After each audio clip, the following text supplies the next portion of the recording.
So what we've done here is we've connected the vacuum gauge straight onto the vacuum pump running through the manifold set. And as you can see, we're really struggling to hit 1000 micron, which says to me that there's obviously some sort of seepage somewhere in this system. And when I say system, I mean the way the vacuum pump is set up through the gauges and then the vacuum gauge.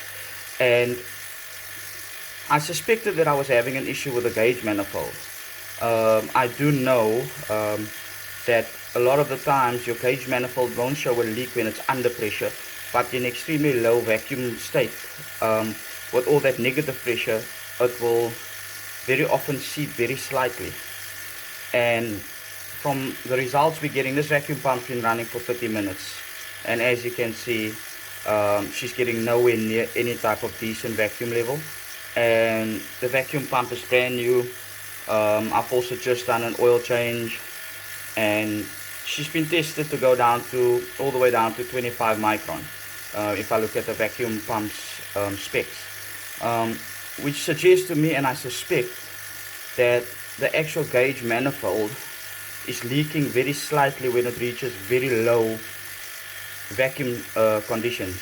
And that's actually interesting, because on site the manifold or the vacuum gauge was also hovering about 1700 micron, and when I close the manifold, it actually sits there and it doesn't move. It goes up slightly obviously, and then it just sits there and it stays steady there, which suggests that there isn't actually a leak.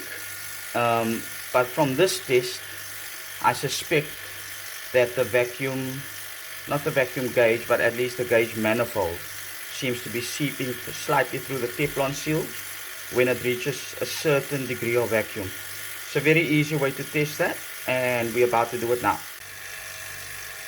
And there you have it, guys, officially confirmed. So what we've done is we've removed the analog gauge manifold from the circuit, and we basically stuck the vacuum gauge straight onto the vacuum pump, and this is what we're getting.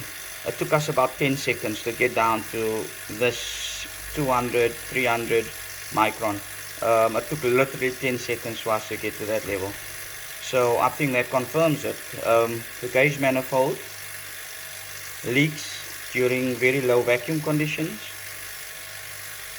due to the negative pressure on the seals.